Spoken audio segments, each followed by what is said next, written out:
5, 6, 7, 8. Spotlight.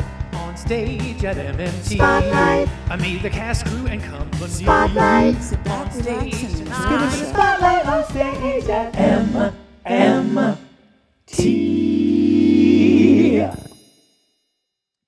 Hello, everyone, and welcome to Spotlight on Stage, a new segment that we're starting here at MMT so that you all at home can get to know some of our actors and company members. We have with us today Jen and Mike, who have been with us for quite some time. I'll let them introduce themselves a little bit. Jen, why don't you take it? Okay, I'm Jen Shao. I've been doing theater with the MMT group back when they were even DPAC out at the open air theater. As a kid, I actually watched shows out at the open air theater, and I was like, oh, that's so neat. Never thinking one day I would actually be on that stage, and then eventually on this stage. And I'm Mike Prickrell. I'm Jen's husband. I only started doing shows with this group once they moved here to indoors because I'm a big wimp. Actually, it's just I never grew up doing theater outside of like one show in high school. Never really thought I would do it. She started doing shows. I just kind of was adjacent to it for a while and then started doing it. Magical. Let's talk about how long you've both been with us.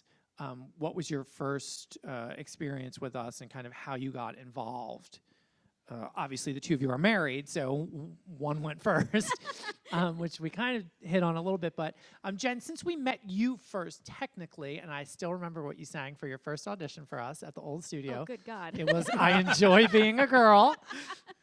And I remember thinking, oh my gosh, she's so cute. And then I looked at your age and I was like, she's lying. She's much younger than this. But I do love being able to be cast in an age range from like, I don't know what, like 17 through now like 80 something. Yes, absolutely. So, and like, we'll that's touch on of that in a range. bit. Yeah. Too. Big range. So Jen, why don't you kind of tell everyone when you came to us approximately and how you heard about us and what prompted you to come to that first initial audition? So the first initial audition was actually because it was for the show Music Man. And growing up, that was actually one of my like favorite films to watch. Now, what's interesting is it's set in Iowa, so I'm like, okay, where is an Asian gonna fall into place for something like that? But hey, this is totally awesome, and I'm really glad that I get to be out there on stage for this. And I think it was like grapefruits from Tampa was like one of the lines I had to sing in that show. And I just absolutely loved being able to sing that. And then what would end up happening is then everybody at home would pick up on certain lines I had to actually learn, and they would start singing In them around. Chicago. Yeah, that was another one. So randomness like that. But yeah, so I kind of came into that, and one of the things that you, Lewis, said to me was like, you know, once you've been bitten by the bug, you're just never going to leave here. And that is absolutely true, because I'm still here today doing this, and it is absolutely like one of my favorite things to do. And even during this pandemic, being able to see that you guys are trying to continue this and bring us back into the fold this way is just so awesome, and it just warms my heart. So thank you. Well, thank you for saying that. Thank you, Jen. So, Mike, why don't you elaborate a little bit on how you got dragged into the whole thing?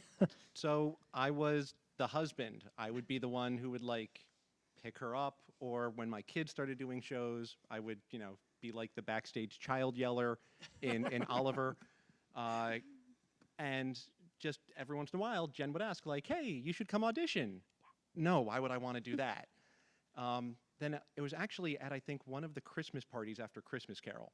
I was just talking, and I think it was Damien, was talking about what happened in the background during the big Fezziwig party scene, and that like his pants fell down in the background.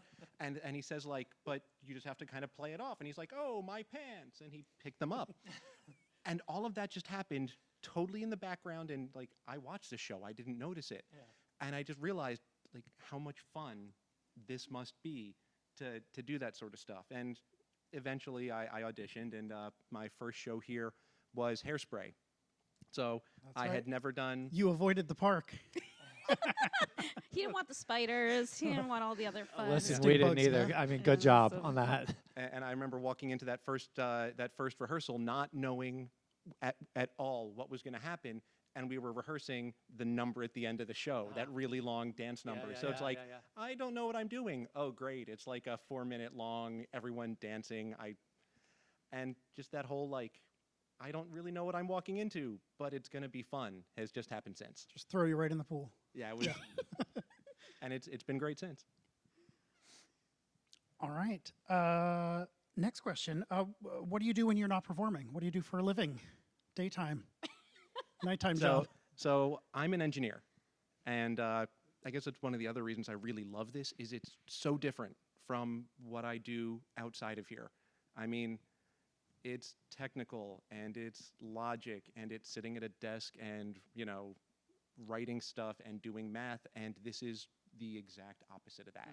And it's so great to have a place where like it's a muscle that I never get to use, and then I can come here and try it out, and it's really fun. Jen? I work for ETS, so usually when I tell people who I work for, if they know that they write the SATs and the ACTs and the TOEFL and all of those tests, then it's kind of like people want to throw something at me, but please understand there is a place for assessments, and I do work on them, and in this case it's torturing students from around the world and their English language skills. So I'm a product manager for that, and it's really kind of neat, and I do enjoy it. But it's more fun to be able to come out here and perform and have something completely different. Yeah. I think it's really interesting for our audience to kind of get to know you guys on a different level. Obviously, they're going to come here and they're going to see you in shows, and you are both company members, so they're going to recognize you because you will have done multiple things. But I think it's interesting for them to kind of learn a little bit about, you know, your life outside of here, as well as the kind of theatrical aspect. So, you know, maybe it'll appeal to someone who has thought, maybe I'll give it a try, and then they kind of knock it off the list for whatever reason. But I mean, you know, Mike, you're a prime example of that. I mean, you were, again, kind of dragged in because your wife had some experience and interest in it, but, and we'll talk about the kids in a minute. But I just think it's an interesting thing for people to know about everyone that performs here. What's been your favorite production that you've performed in, either with Deepak or with MMT? Okay, I have a weird one. Okay. And it's Laramie Project.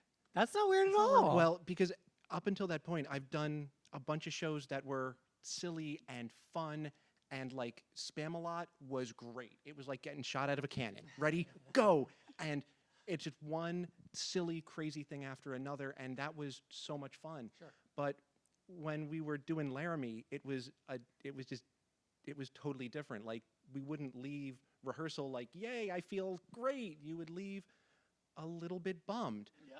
But it felt really good to do something that was kind of meaningful, and also personally for me, totally different to have to learn not how to be like, oh, silly, goofy guy, but actually tell someone's story. And to be able to do that with that cast and with that group of people was just a totally great experience. Yeah, it can be very therapeutic to do something true life based. Yeah.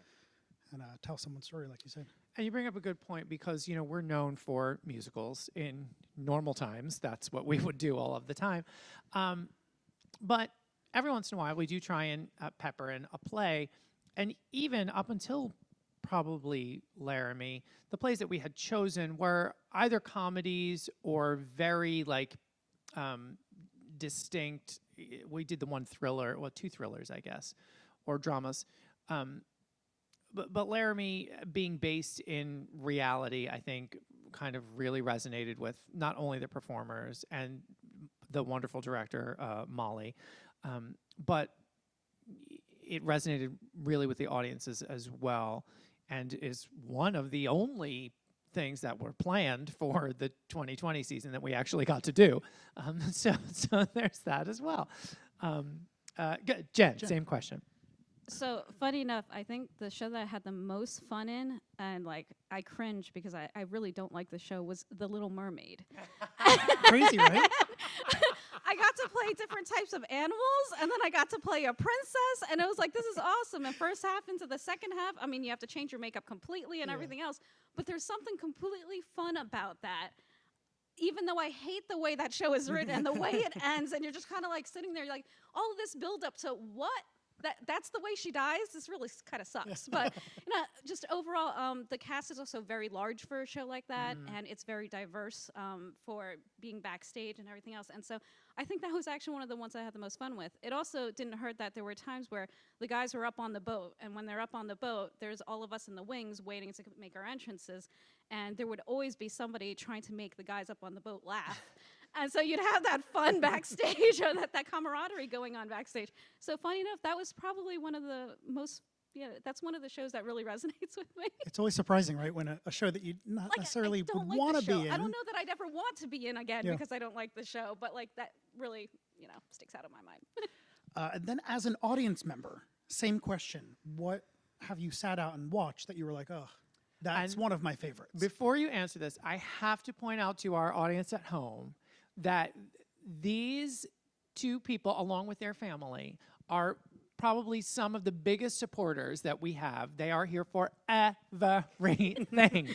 And we can't thank you enough for the support of that. But back to the question. Yeah, so they've had a lot of audience experience too. They have a good resume for that. I think Will Rogers Follies, hands down. I think watching the women do what they were doing on stage on that giant stage, Lewis having to hold the entire other part of the show going on, and then Crazy, right? it's just crazy. Yeah. You just watch it, and when you hear about what happened during the rehearsals and how they had to learn how to do that, I'm like, wow, just wow. And so to be able to take certain risks like that and to put on a production as large as that doesn't ever really get done, kudos to you guys.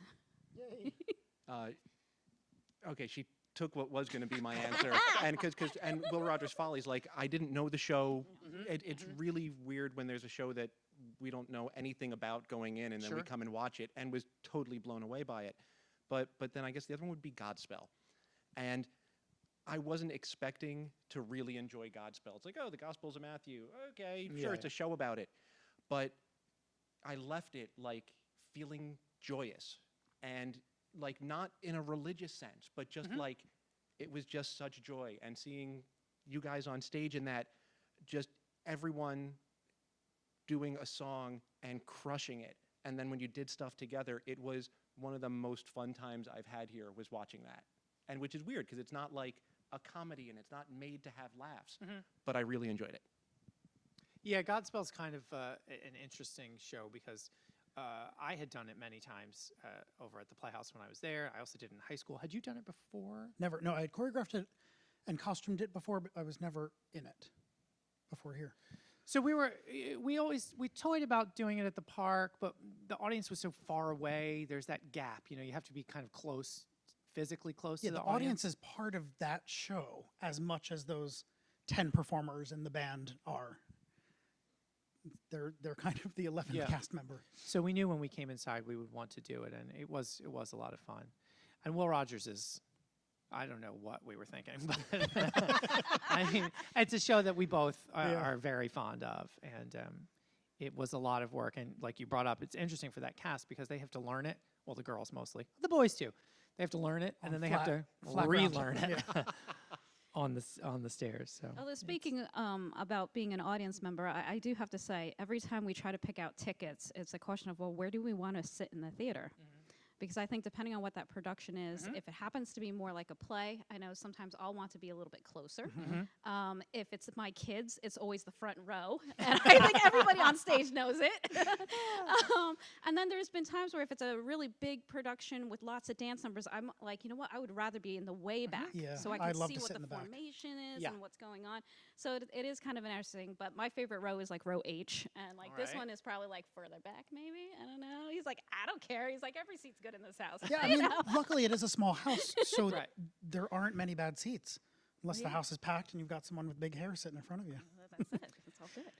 But that's a great point. I kind of tend to be the same way. I prefer to sit halfway or behind that, just so you can see the whole picture. Even if we go to stuff on Broadway, unless I'm seeing Liza Minnelli in concert, then I want to be as close as possible. But yeah, no, that's a great point. So the next question that we have for you guys is, give us one show that we have not produced yet that you would love to have produced here. whether a cast member or not a cast member, just something that you would love to see happen here that hasn't happened. I hear crickets at the moment. No, I have one, Okay, hit it. and that's Rent. Okay. Good one. That's true. And I think it's just because I know so many of the folks, you know, who are in the company and who aren't in the company and just kind of will do shows here. And I, you know, like talking with her and with our kids, we've casted out shows in our heads a bunch of times just to like, oh my God, imagine. And that's just one that I think also, you know, growing up when I did, Rent was like the first like show that I really remember, not as like big glitzy, you know, Broadway type show, but something that was kind of like was a meaningful type of show. And I'm sure that there were ones that existed before that, but that's the first one I really remember.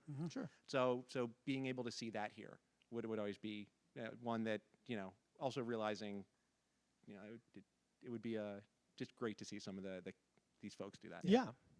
We've actually we've tried. What was it? Well, not. Or was it 20? I think it was. 20. We got denied for it Yeah. for the beginning of 2020. It was supposed to We- be on the schedule. Yeah, we were supposed to do it, I guess, at the beginning, January maybe. Yeah. Because And it yeah. would be a little bit easier for us to rehearse. Like, you know, that Christmas slot is so difficult. I mean, you guys know you've 42nd Street. Yeah. we won't make that mistake Oh, again. how about the producers? Where there was one, I think there was one show we had maybe 2 or 3 people. It was opening night was like Yeah. almost packed, and then the next morning, the next afternoon Like, what was happened? Yeah. it was the Kentucky Derby, and it Yeah. was Strange. it was another strange weekend holiday or something, and there was like 5 people in the audience. Yeah, and then we sold out that last weekend. Yeah. And I was like, oh, okay, it was just a timing thing, I guess. was. Yeah, it was Strange timing. Well, that was partially our fault too, because we were very close in proximity. The Bristol Riverside Theater had done it like a week or 2 right before we opened, so we needed to pay attention a little bit better. I guess. I don't know. Maybe ours was just better, and then they finally heard about Oh, look out! I didn't say it. Do you want to take the next one? Yeah. Why do you perform? What do you get out of it? it. I'm not quite sure sometimes, because, you know, I get out on stage and those nerves She kick gets in. away from me. Yeah, maybe Get away from that's the family, it. that's a good I don't one. know. I don't know. There is a bit of an adrenaline rush. You know, you walk out there and you're like, oh, okay, that feels good. And you're like, all right, let me keep going. But the thing that someone once said to me when I first started performing on stage, it was in college. I had a cabaret thing that they picked me for. And at that point, I had very little experience doing any of that stuff. And I'm like, okay, whatever. And the director at that time said to me, he's like, the thing that you have to tell yourself is that it's what you put out for the audience. Don't think about their reaction, because as soon as you start thinking about their reaction, you start to get nervous. You start to think, wait, you start to second guess yourself. You're the one in charge when you're on that stage. Tell them what you feel and how you want them to feel, not the reverse of it. Yeah, it's your story. It's your story, right? But even to today, you know, like when I'm on stage, sometimes it's really hard to get my head in that spot, that space, and to be like, all right, why am I up here? And so nowadays, I'm like, I do this because it's like, all right, it's an exercise for my brain, and it's an exercise in saying, what do I want to tell? What is that story that I want to tell the audience? And this gives me a way to do that. Yeah. And I think for me, it's not often that you can be a full-on adult and try something totally new that you might not have any skill at all doing, but you can keep doing it. And I do this because it's great to like try to get a little bit better, try to get a little bit more comfortable, try to do things, you know, where I'm not just copying what I saw someone else do, but all right, should I think about something original that I might do? And I remember, I think it was when we were in Hairspray, we had a bunch of kids in that cast. And when we were getting costumes, one of you guys said, you know, don't tell me about if the costume that I'm giving you if you don't like it. Trust us. I am not going to put you on that stage and make you look foolish. And that has really stuck with me, that like I can trust you guys to not put me in a position that is so far out beyond what I can do that I'll look foolish. So it's kind of like, oh, there's a net. Okay, I can try something and not be scared of totally failing at it. And being here lets me do that. And there's not many other places in my life that I have that opportunity. Trust us. Yeah, we trust you guys. Well, that's important too, and it's a great point because it is, you know, it can be scary if you're trying something that's maybe not something that you've done before, or this really is out of your comfort zone, to, like, you know, put yourself on the line and just wonder what's going to happen. And it also goes back to your point, Jen, about you have brought up being in a cabaret. And I think cabaret is not the show cabaret, but cabaret. I think that style of performance is so like stripped back. I mean, you're just yourself, you know, when you're doing something like that. You're not playing a character. You're not in a dance number with 3 other girls, and, you know, you're just like telling your story. And I think that's one of the most like vulnerable things as a performer that you can do, which you know, is why we love to do the concerts. And I know Jen is a fan of concerts. It's my favorite. She loves a thing. good concert. Love a good concert.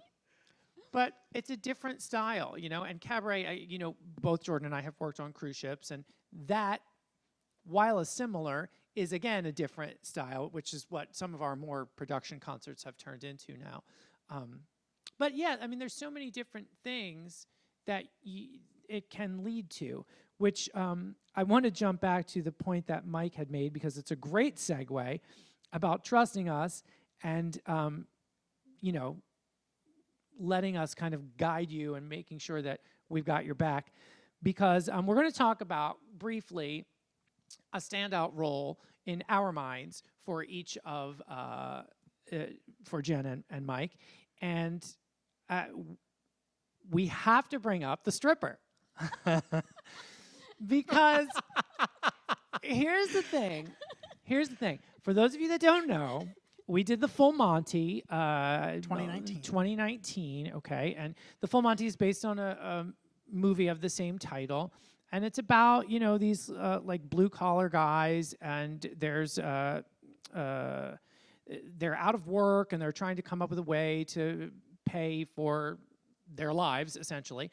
And so they get this idea to like just do this one night only strip, and there's a lot of buzz about it, and it ends up happening. But in the beginning of the show, like the first thing out of the block, there's a stripper. There's a guy that's dancing around in like a little G-string.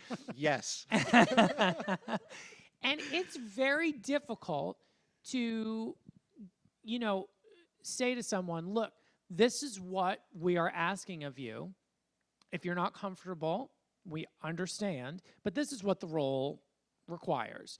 And it's not about like having a great body, which Mike does, but it's not about that. Thank you. And you're very welcome. Not anymore. I know you had like stopped you, eating Cody. for a Stop month eating or so. carbs. And But it's really about the confidence of just going out there and doing it.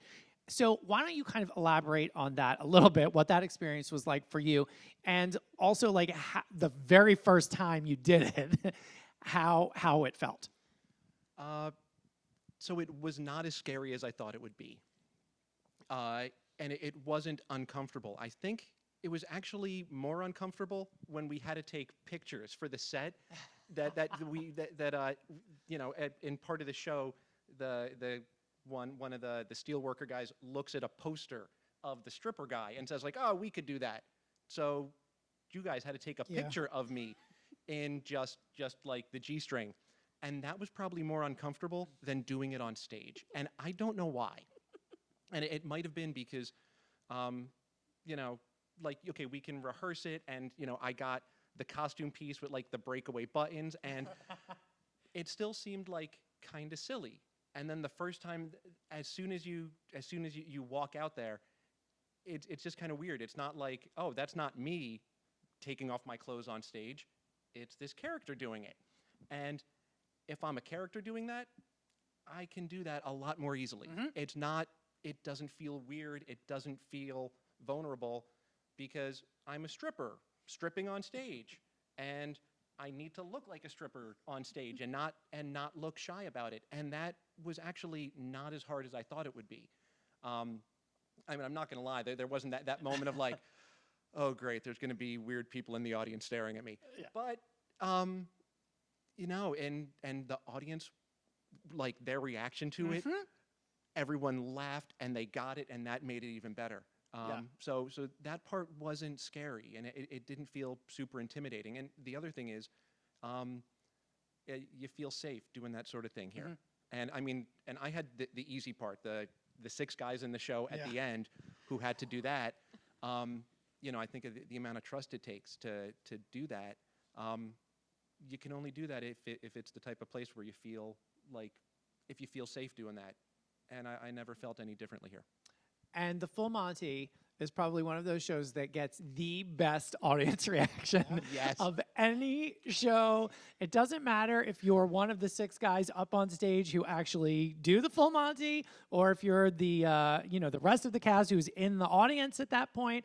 So they're like with the audience. It's just such a like an energetic, you know, because the rest of the cast is like amping up the audience, and it's such, the way it's written is it's such an incredible build.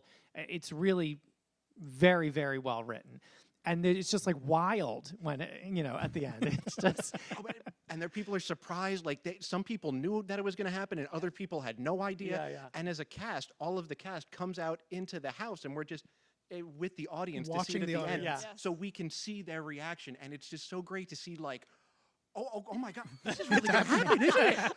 Oh my God.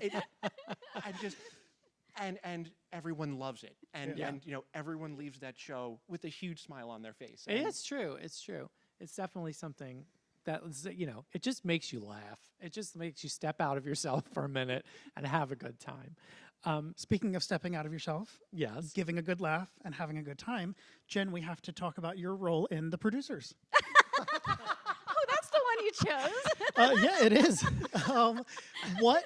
So Lewis and I were writing up our little notes for today, and I said, "Who was Jen? Was she touch me, feel me? Was she squeeze me, pinch me? Was she?" And Lewis came up with. I don't even remember who. So which two? I thought it was touch me, hold me. Touch me, hold me. I think Okay. you're right. Touch me, I hold think you're me. right. I think you're right. But yes, it was crazy when we saw that casting come out. You know, I think we were sitting on our phones, just sitting in the living room, and I'm like, honey. And I like look up like a meme and with a picture, I go, "This is my role." And then he looks up his, he goes, "This is my role." We're like, "Oh, this is gonna be fun." I do have to say, anytime you guys make me a little old lady, I'm like, why do I get placed in these like weird categories?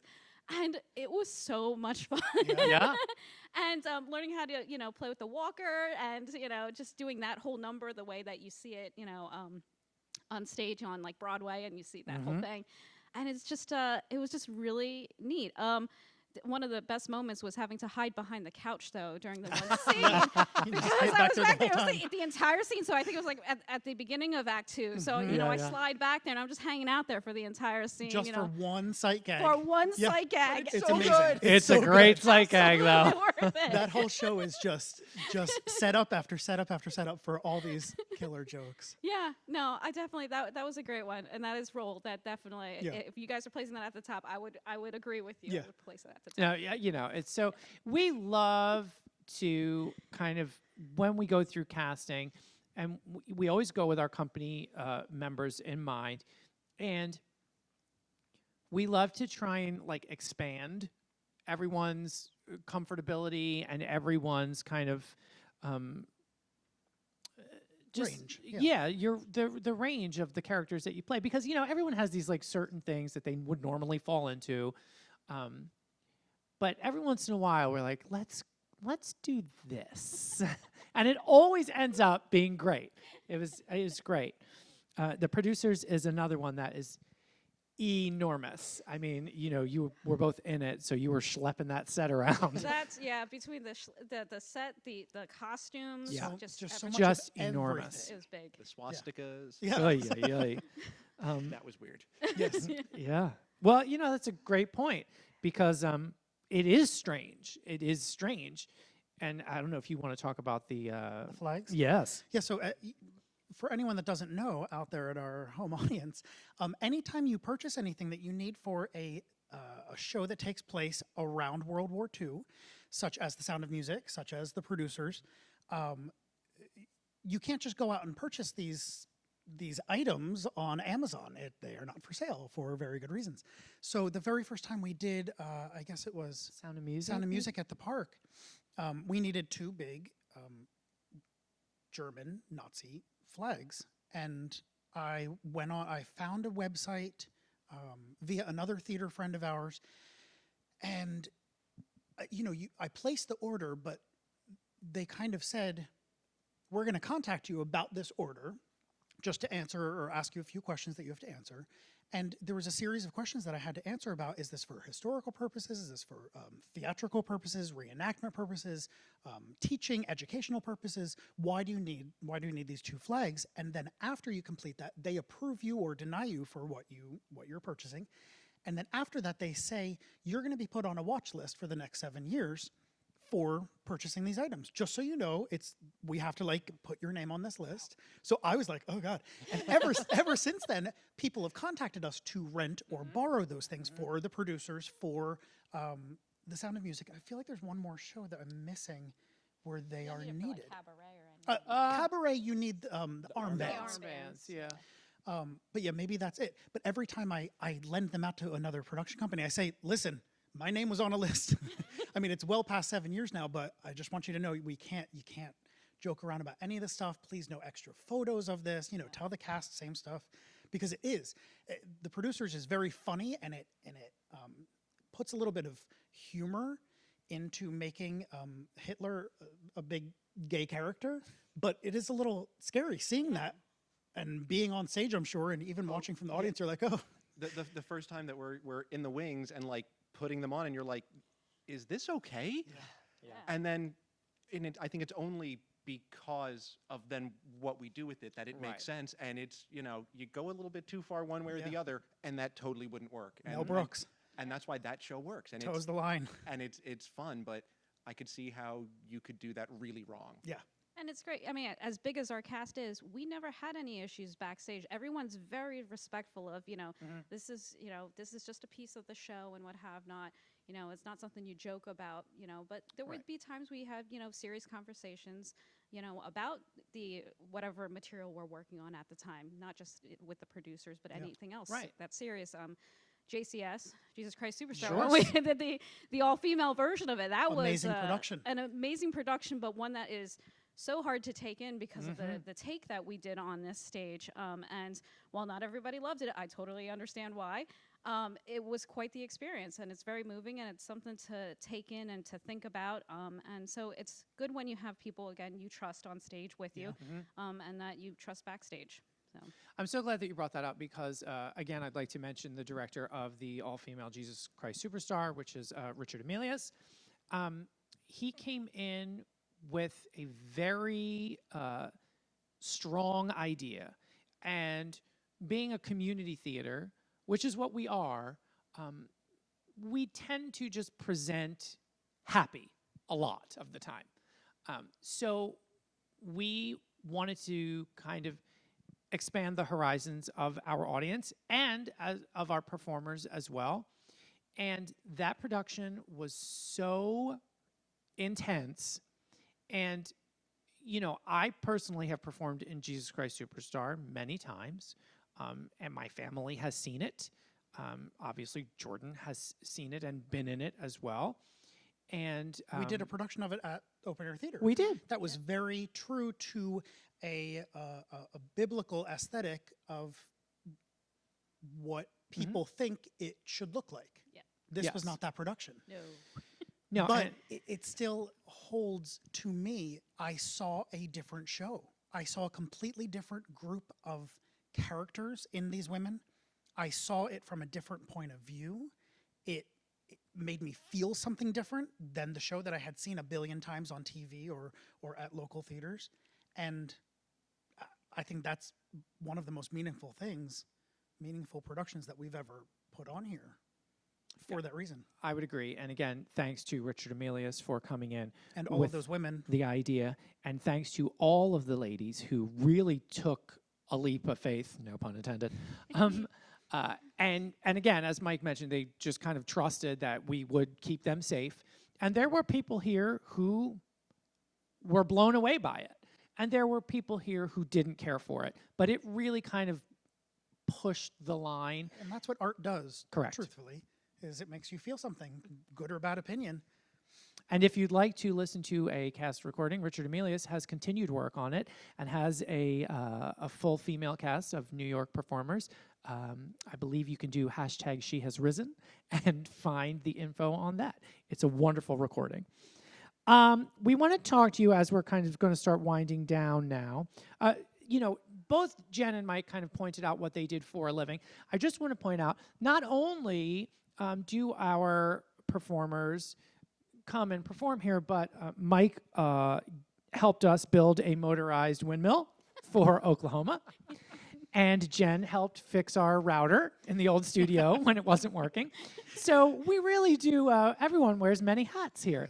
But I think the most interesting thing about the two of you in our community is the family aspect. So I want you to kind of just tell the audience about your kids and about any opportunities that you've had to work all together.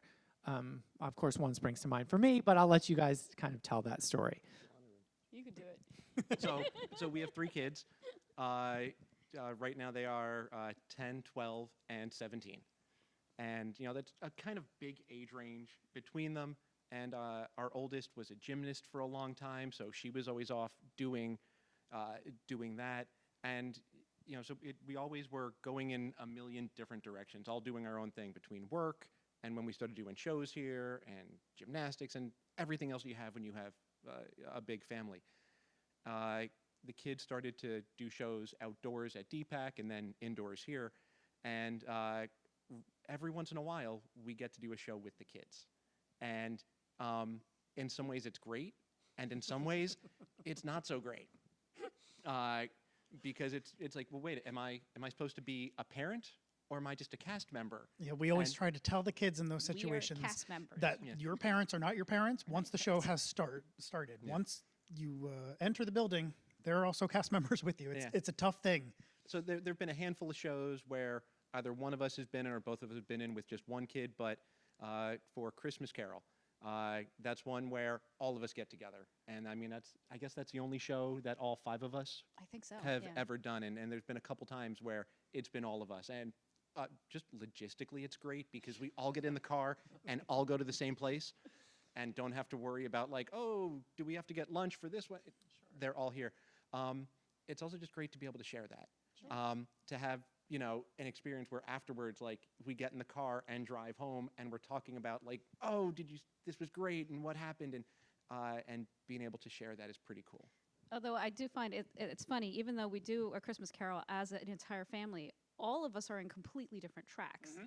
So it's, you know, maybe I wave to the kids as they go past me, but like then backstage, like because we're in our own spaces with our own age groups and everything else, it's like we can go the entire like, you know, run and be like, did I see you today? And okay, we do get back together in the car, and so then we can have a conversation then. I think it's not just that type of show though, but like South Pacific, I had Zoe and Gavin in the show with me. And it wasn't until like after the run of the show that we would be in the car, we'd be having conversations, and they would talk about, they're like, well, we knew when mom would go on stage, and we knew when mom would come off the stage. So we knew that we could take her phone if we were backstage and set up her phone as a hotspot and use it from the room next door. You know, little things like that, like things like, They're crafty kids, Yeah, man. Mom is not your mom on stage. So, you know, you guys have to take care of yourself back there, you know, be responsible for each other, make sure you're out on stage when you're supposed to be on stage. And steal mom's phone. And steal mom's phone, Of apparently. course, So, you know, of course. things like that. That's, you know, again, they're all great points that I think maybe some people who may be watching this, who maybe have not performed before, really would never think of, because we love the opportunity of giving families the chance to share something together. Because even if your kid is in like an angsty teenage phase and they are acting like they hate every minute of it, that is a memory that you have together for the rest of your lives. I personally didn't start in theater until I was, you know, older, basically my last year of high school. And I was the first person in my family to perform at all in theater. So I per se don't have those memories, but I think that's why it's so important for us. Jordan performed with his younger brother. And I think it's such a great thing. And my mother. Yeah. And my father, actually. Well, there you go. But I think it's such a great thing because, it's such a wonderful memory to have. And I think theater can provide that, even if you don't think you're, the best singer or the best dancer. Come in and audition. And if you have a kid that's interested in it, share that memory with them. Even if you only do it once, it just kind of shows you that you appreciate and support what they are interested in. And it might surprise you as well. And your 3 kids were just in the Snow Queen's Frozen Adventure. We just made a filmed version of one of my children's theater shows, and Katie, Gavin, and Zoe were all a part of that. So they're also learning how to be in TV and film, should they want to do that as they get older. I think they really enjoyed that experience. It was, it's different from just a traditional stage show perform out to an audience type of thing. Completely different. And they weren't doing anything else other than remote schooling. So they're like, whatever. They're like, yay, we get to be out of the house. Yeah. But there were no music rehearsals. It was No, just, it's just- here are some tracks, go learn them. Yep. Yeah. And a lot of it was on them to like, did you learn your lines? Did you learn your music? Because it wasn't like, oh, you'll have rehearsal next week and you Right. can figure it out. And they all seem to really enjoy the like, I'll just have to figure this out on my own and do it. Trust. And they had a great time doing it. And I think all of us had a great time singing all of those songs.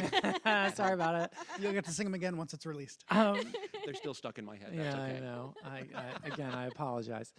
All right, so we're going to kind of wrap up now with you guys. We do have, in homage to Inside the Actor Studio, we do have 10 final questions that we're going to ask you. First thing that comes to your mind. First thing that comes to your mind. Let's just alternate. You can start, and then I'll do 2. and- Sure.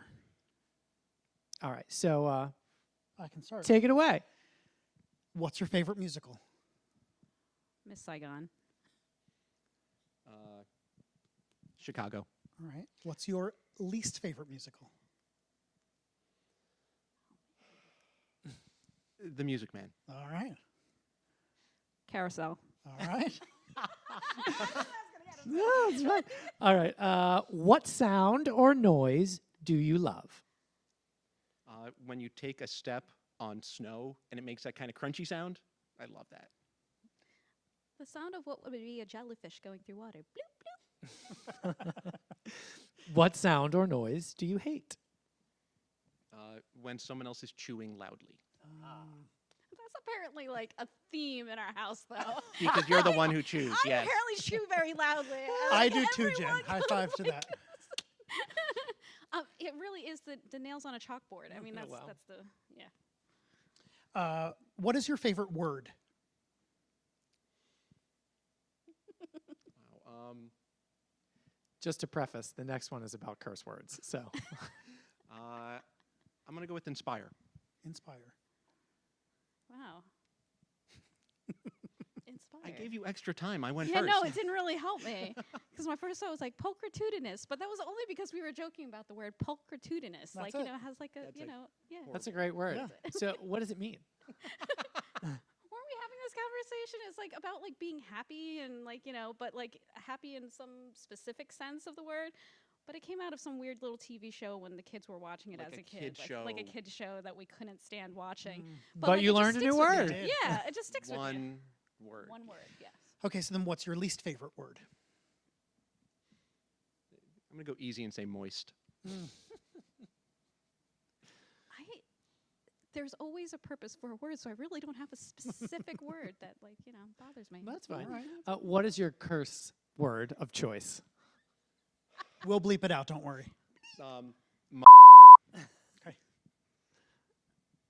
I don't know.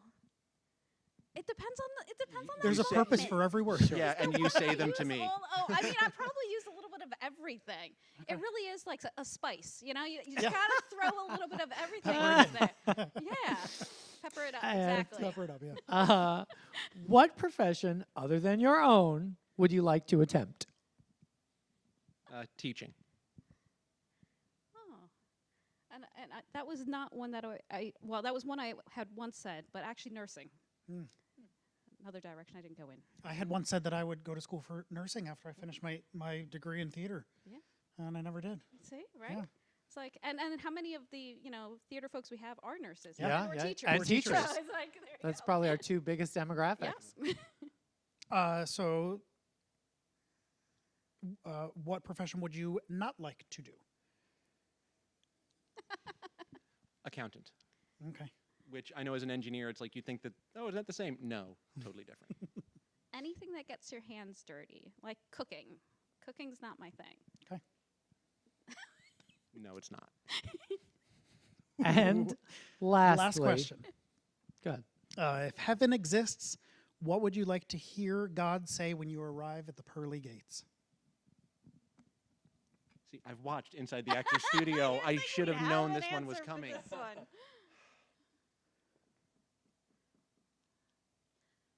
Welcome.